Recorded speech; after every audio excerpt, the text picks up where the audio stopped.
छत्तीसगढ़ की भूपेश सरकार नया रायपुर में लोगों को बसाना चाहती है और इसलिए वहां विधानसभा भवन के साथ सीएम आवास और मंत्रियों के बंगले बनाए जाने हैं। लेकिन शिलान्यास से पहले ही सूबे की सियासत गर्मा गई है। बीजेपी ने आरोप लगाया कि विधानसभा भवन अगले 20 सालों के लिए उपयुक्त है।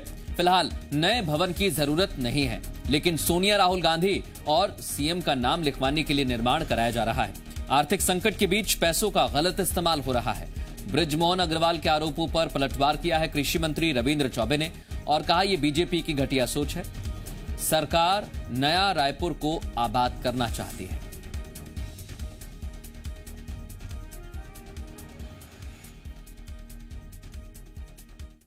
कि सरकार जो है सिर्फ बात कर रही है, वास्तव में कोई छत्तीसगढ़ की अर्थव्यवस्था मजबूत नहीं है। मुख्यमंत्री आवास बना रहे हैं, 200 करोड़ का मंत्रियों का आवास बना रहे हैं। राजभवन बनाने के बाद राज्यपाल जी ने मना किया कि राजभवन बनाने की अभी आवश्यकता नहीं है। विधानसभा भवन का शिलान्यास करवाने की बात हो रही है, इसकी कोई आवश्यकता नहीं है। आज छत्तीसगढ़ जैसा छोटा प्रदेश, उस प्रदेश में सबसे बड़ी आवश्यकता है तो गांव, गरीब, मजदूर, किसान, उसकी आर्थिक स्थिति ठीक करने की आवश्यकता। दुर्भाग्य है भाजपा की ऐसी मानसिकता है, जिस नए राजधानी में 6,75,000 करोड़ रुपया जिन्होंने खर्च किया, वो केवल विधानसभा के बनाने के काम का अगर विरोध कर रहे हैं तो उनकी घटिया मानसिकता का द्योतक है। नहीं तो मैं ऐसा समझता हूँ विधानसभा भी नई राजधानी में अगर बनाया जा रहा है तो इसको भारतीय जनता पार्टी के नेताओं को कोई तकलीफ नहीं होनी चाहिए। और सीधे रुख करेंगे, हमारे सहयोगी देवेश हमारे साथ जुड़ गए हैं। देवेश, सरकार की तरफ से कहा जा रहा है कि हम विधानसभा और मंत्रियों के बंगले इसलिए बना रहे हैं ताकि शहर आबाद हो सके, लेकिन आबाद ही करना है तो फिर सरकारी इमारतें क्यों बनाई जा रही हैं? कुछ और भी वहां पर तैयार हो सकता है? देखिए, वो तमाम प्रयास हो चुके हैं मृदुल, जो आप बता रहे हैं वो शहर को आबाद करने के। हाउसिंग बोर्ड की बहुत सारे प्रोजेक्ट वहां पर हैं जिसमें बड़ी बड़ी इमारतें खड़ी की गई हैं, लेकिन वहां पर कोई रहता नहीं है। सरकारी कर्मचारियों के लिए आवास बनाया गया है, लेकिन वहां पर सरकारी कर्मचारी रहते नहीं हैं। मंत्रालय बनाया गया है, मंत्रालय के बनने के बाद जो फ्यूल का खर्च है पुराने रायपुर और नए रायपुर के बीच में वो बढ़ चुका है। यानी तमाम वो प्रयास जो होने चाहिए नया रायपुर की बसाहट के लिए, वो पूर्ववर्ती सरकारों ने भी किया और अब नई सरकार भी करने जा रही है। कुल मिलाकर एक बड़े बजट के साथ बहुत बड़े पैमाने पर जमीन एक्वायर करके नया रायपुर को बसाने की प्रक्रिया तय की गई, लेकिन अब तक नया रायपुर में बसाहट नहीं हो पाई है। वहां पर जो मंत्रालय के कुछ कर्मचारी हैं केवल वही रहते हैं, उसके अलावा वहां पर रहने के लिए कोई नहीं जा रहा। जो गांव उजाड़े गए हैं उन गांव वालों को जहां शिफ्ट किया गया है, केवल वहीं पर लोग रहते हैं। अब इसके बाद मुख्यमंत्री भूपेश बघेल का यह कहना है कि अगर वो खुद वहां पर रहने जाते हैं, मंत्रिमंडल के सदस्य वहां पर रहने जाते हैं, तो हो सकता है कि वहां पर जो आवास की व्यवस्था है, जो आम लोग हैं वो भी रहने के लिए जाना शुरू करेंगे और वहां पर हाउसिंग के कुछ प्रोजेक्ट आएंगे और लोगों का रहना वहां शुरू हो सकता है। इस आधार पर इसको तर्क बनाते हुए जो सरकार है उसने वहां पर बनाने का निर्णय लिया। हालांकि जो भी प्रोजेक्ट है, जो भी प्लान है, वो सब पहले की सरकार का बनाया हुआ है। 30 एकड़ के लगभग जमीन जो है विधानसभा भवन के लिए वहां पर आवंटित की गई है। 80 से 100 करोड़ रुपए उसमें लगने वाला है विधानसभा भवन बनाने के लिए। तो ये तमाम चीजें पहले से चल रही है। सरकार जाने के बाद अब कांग्रेस सरकार ने उन तमाम कामों को आगे बढ़ाने का फैसला किया है। इस बीच बीजेपी यह सवाल उठा रही है कि प्रदेश में जब कोरोना काल में आर्थिक मंदी का दौर है, आर्थिक व्यवस्था खराब है, ऐसी स्थिति में भवन निर्माण में इस तरह के खर्च नहीं किए जाने चाहिए, बहुत बड़े भवन नहीं बनाए जाने चाहिए। तब जबकि जो पहले का प्रोजेक्ट था जिसमें बहुत बड़े पैमाने पर जो सीएम हाउस है उसे बनाने की बात कही गई थी, भूपेश बघेल जब उसका निरीक्षण करने पहुंचे तब उन्होंने उसके साइज को कम करा दिया था। इसके बाद भी सवाल उठा रही है बीजेपी इस समय कि प्रदेश में जो नया भवन निर्माण है उसको कम से कम पोस्टपोन कर दिया जाए। जिन भवनों की आवश्यकता नहीं है, पुराने में काम चल रहा है, उनमें काम चलाया जाए तब तक, जब तक कि प्रदेश की आर्थिक स्थिति जो है वो बेहतर ना हो जाए। बिल्कुल, और आर्थिक स्थिति पर ही सबसे अहम सवाल खड़े हो रहे हैं। जैसा रायपुर को बसाने की कोशिश है, अगर सरकार उसमें कामयाब होती है तो तस्वीर कुछ और बदली हुई सी नजर आएगी। बहुत शुक्रिया देवेश तमाम बातचीत के लिए। आगे बढ़ेंगे। छत्तीसगढ़ में धान खरीदी के लिए पंजीयन शुरू हो गया है, लेकिन बारदाने की कमी की सरकार आशंका जता रही है और कृषि मंत्री रविंद्र चौबे ने कहा कि कोरोना की वजह से जूट मिल बंद है, जिसकी वजह से बारदाने की कमी होगी। रविंद्र चौबे के बयान पर हमला करते हुए बीजेपी ने कहा कि सरकार की मंशा ही नहीं है कि वो किसानों का पूरा धान खरीदे, इसलिए अभी से ऐसा कहकर माहौल बनाया जा रहा है।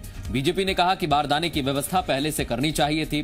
बीजेपी के आरोपों पर राजस्व मंत्री जयसिंह अग्रवाल ने कहा कि सवाल तो बीजेपी ने पिछले साल भी उठाए थे, लेकिन तब भी रिकॉर्ड धान की खरीदी हुई।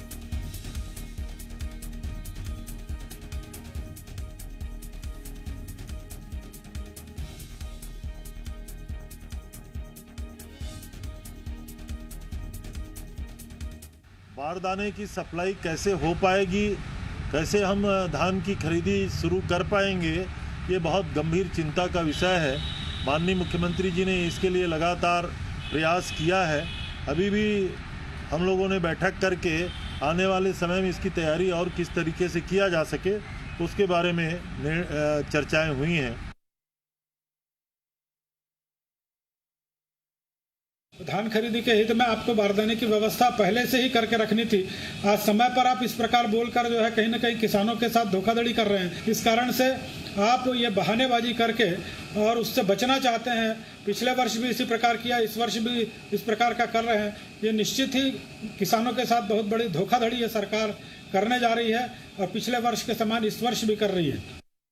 जो पिछली सरकार में जो धान अन्य प्रदेशों को आता था, इसको अवैध रूप से खरीद के धन का दुरुपयोग होता था, उसको हमारी सरकार ने रोका है और छत्तीसगढ़ के किसानों को धान बराबर खरीदा गया है। किसान खुश हैं। अगर किसान खुश नहीं होते तो जनपद, जिला पंचायत, नगरीय निकाय क्षेत्रों में सभी जगह हम लोग जीते हैं, तो उसका बहुत बड़ा एक उदाहरण है। छत्तीसगढ़ सरकार 20 अगस्त को पूर्व प्रधानमंत्री राजीव गांधी की जयंती के मौके पर जनता को कई योजनाओं का लाभ एक साथ देगी। कार्यक्रम का आयोजन वीडियो कॉन्फ्रेंसिंग के जरिए होगा। किसान न्याय योजना के तहत 19 लाख किसानों के खाते में 1500 करोड़ रुपए की दूसरी किस्त ट्रांसफर की जाएगी। प्रदेश के 11.46 लाख से ज्यादा तेंदूपत्ता संग्राहकों को 232 करोड़ के करीब रुपए का प्रोत्साहन पारिश्रमिक देगी और इसके अलावा गोधन न्याय योजना के तहत गोबर विक्रेताओं को दूसरे पखवाड़े में बेचे गए गोबर की राशि भी दी जाएगी।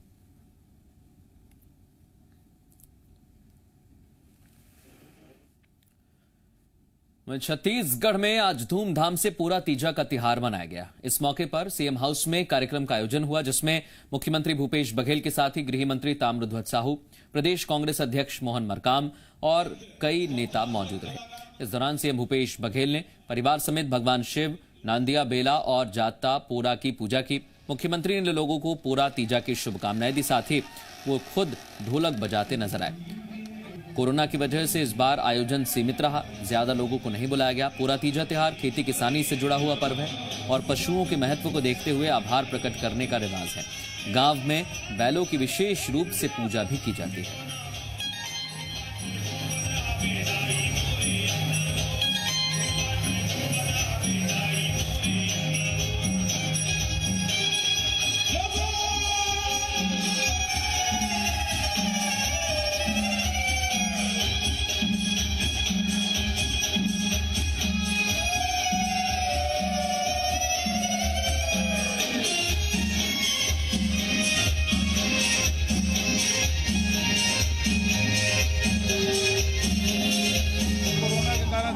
बहुत इसका लिमिटेड रखा गया है, लेकिन ये पर्व है। घर घर में सभी जो बेटियां हैं वो मायके आती है, लेकिन इस कोरोना काल में बहुएं हैं वो भी अपने ससुराल में और बेटी है वो भी अपने ससुराल में, ये स्थिति हो गई है। लेकिन फिर भी इस त्योहार का बहुत महत्व है। मैं सबको बधाई देता हूँ, शुभकामना देता हूँ।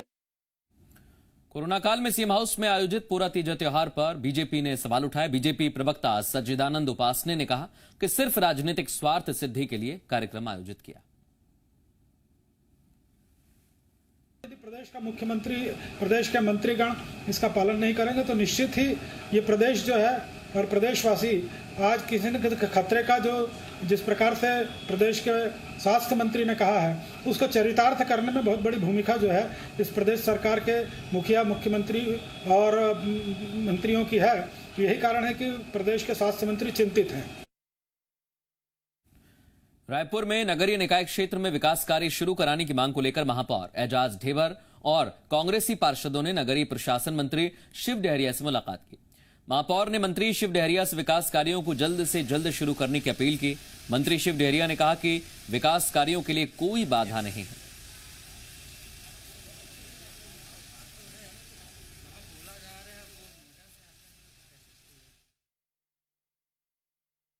हम लोग अपनी बात यहाँ पर रखे हैं। माननीय मंत्री जी ने अपने जो हमारे नए पार्षद हैं हम लोग अपनी बात को रख दिए हैं और माननीय मंत्री जी ने हम आश्वासन दिया है कि आपकी जो बातें हैं, हमने कोरोना से संबंधित भी माननीय मंत्री जी से बात करी है और भी कई सारे विकास के मुद्दों पे हमने माननीय मंत्री जी से चर्चा की है। माननीय मंत्री जी ने सहमति भी दे दी है और बहुत जल्दी विकास के कामों में तेजी आएगी, ऐसा माननीय मंत्री जी ने हमें आश्वासन दिया। किसान मन करते, किसान मन के तिहारे और हमारे छत्तीसगढ़ के सरकार किसान मन के सरकार है। किसान मन ला पूरा सुविधा देते, किसान मन के समर्थन मूल्य देते, ओकर कर्जा माफ करे है और ओकर भलाई के लिए सब काम, जैसे गोधन न्याय योजना लाए गए हवे, ये तो हमारे नियमित काम है, वहाँ कहीं कोई दिक्कत नहीं है। सूरजपुर में राशन वितरण में धांधली सामने आई है। द्वारकापुर पंचायत में जिन लोगों की मृत्यु हो चुकी है उसके नाम पर ही राशन लिया गया और द्वारिकापुर पंचायत के ग्रामीण अपनी शिकायत लेकर कलेक्टर के पास पहुंचे और दुकान संचालक पर मनमानी करते हुए भ्रष्टाचार का आरोप लगा दिया। बता दें, लॉकडाउन में चावल और दाल बांटने का काम भी राशन दुकान संचालक को मिला था, लेकिन ग्रामीणों को दाल नहीं दी गई। जिला पंचायत सीईओ ने जांच के बाद कार्रवाई करने का भरोसा दिया है।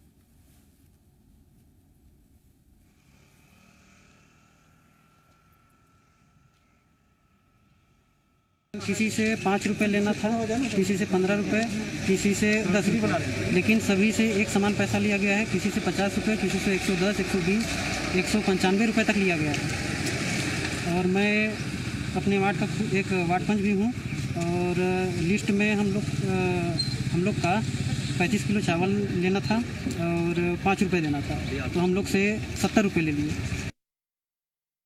इसके हमने जांच के लिए खाद्य अधिकारी को निर्देशित कर दिया गया है और जैसे ही उनके जांच प्रतिवेदन आएगा उसके आधार पर नियमानुसार जिन्होंने भी अगर दोषी पाए जाते हैं वो शॉप वाले जो पीडीएस शॉप संचालित कर रहे हैं तो उन पर नियमानुसार सख्त से सख्त कार्रवाई करी जाएगी। खबर कोरबा से। यहां कटघोरा में तहसीलदार के कोर्ट में पैरवी के दौरान हंगामा हुआ। नायब तहसीलदार रविशंकर राठौर और वकील गोपाल यादव आपस में भिड़ गए। हालात ये हो गए कि तहसीलदार अपने केबिन से बाहर आ गए और वकील के साथ गाली गलौज की। नौबत हाथापाई तक पहुंच गई।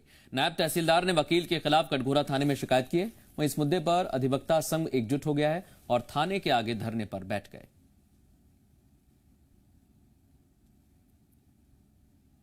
में तो मेरी इसको जानकारी नहीं है। हम फिर से उसकी इंक्वायरी कमेटी बताएंगे कि किन्होंने ऐसे किया और उनको फिर जो दोषी है उसको हम सजा देंगे, जो भी आपका उसकी कार्यवाही होगी उसके अगेंस्ट। वहीं दुर्ग में पैसे की डिमांड पूरी न होने पर एक युवक ने अपनी ही प्रेमिका का अश्लील फोटो वायरल कर दिया।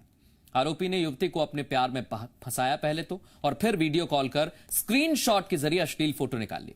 इसके बाद युवक लगातार उसे वायरल करने की धमकी भी देता रहा और युवती से इसके बदले पैसे लेता था। बाद में युवती ने पैसे देने बंद कर दिया और फिर बात करने से भी मना कर दिया। इसके बाद आरोपी ने व्हाट्सएप ग्रुप में फोटो को वायरल कर दिया। युवती की शिकायत पर पुलिस ने मामला दर्ज किया है और जांच की जा रही है।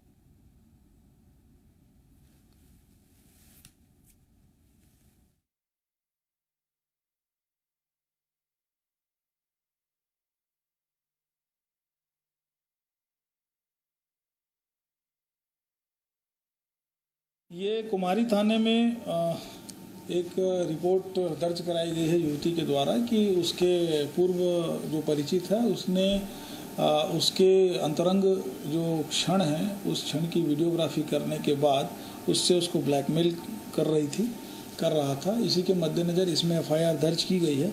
मामले में आरोपी को गिरफ्तार कर लिया गया है और आगे विवेचना की जा रही है। सूरजपुर में एक अज्ञात महिला के शव की पुलिस ने पहचान कर ली है। महिला मानसिक रूप से विक्षिप्त बताई जा रही है।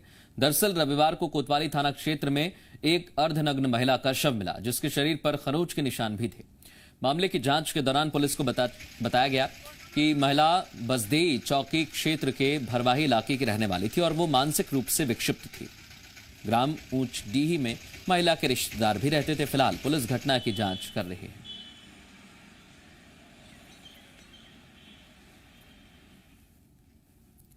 सरगुजा की स्वच्छता दीदियों को 20 अगस्त को पीएम मोदी वीडियो कॉन्फ्रेंसिंग के जरिए संबोधित करेंगे, जिसको लेकर नवापारा SLRM केंद्र में तैयारियां भी शुरू हो गई है।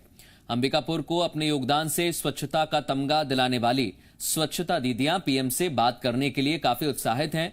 वीडियो कॉन्फ्रेंसिंग के जरिए अंबिकापुर की 4 स्वच्छता दीदियों के साथ प्रदेश भर की 10 स्वच्छता दीदी मौजूद रहेंगी। इस मौके पर पीएम मोदी को अंबिकापुर आकर उनके केंद्र को देखने का न्योता भी देंगे। नया शेड्यूल आया है कि 20 तारीख को वर्चुअल मोड पे माननीय प्रधानमंत्री जी चर्चा करेंगे और उसी दिन डिक्लेरेशन होगा स्वच्छता सर्वेक्षण का। अभी हमारे पास में इतनी ही जानकारी है और जैसे उसके पूरे डिटेल्स आते हैं वो सारी चीज़ों को डिस्प्ले की जाएगी। अभी हम लोग को जानकारियाँ मिले कि हम लोग को प्रधानमंत्री जी से बात करना है, तो मैं अपने आप को बहुत भाग्यशाली मानती हूँ जो कि इतने बड़े प्रधानमंत्री जी से बात करने का मौका मिलेगा। हमारे सेंटर में जो भी काम होता है उसको देखने के लिए मैं प्रधानमंत्री जी को आमंत्रित करती हूँ। मुंगेली जिले में लगातार बारिश की वजह से जनजीवन प्रभावित हुआ। मुंगेली, लोरमी और पथरिया में नदी नाले उफान पर हैं। नदी किनारे बसे कई गांव और मकान पानी में बह गए। मुंगेली के परमहंस वार्ड और कबीर वार्ड में 15 ऐसे मकान हैं जो बारिश की वजह से टूट गए। मनियारी नदी में उफान पर होने की वजह से गांव को खाली भी कराया गया। स्कूल और सामुदायिक भवनों में लोगों को रुकवाया जा रहा है, उनके खाने की व्यवस्था की जा रही है। लोरमी बिलासपुर मार्ग भी बंद हो गया है।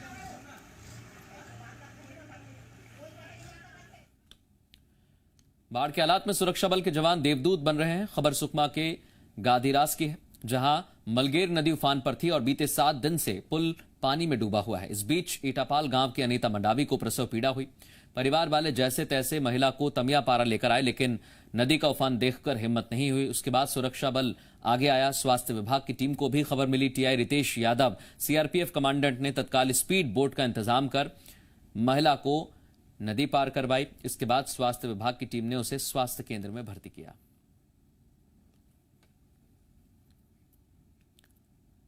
सुकमा में एक ट्रक ड्राइवर की लापरवाही से कुछ लोगों की जान पर बनाई। घटना राष्ट्रीय राजमार्ग 30 की है। बताया जा रहा है कि यहां कोंटा के पास फंदीगुड़ा गांव में राष्ट्रीय राजमार्ग 30 पर कई जगह जलभराव की स्थिति है।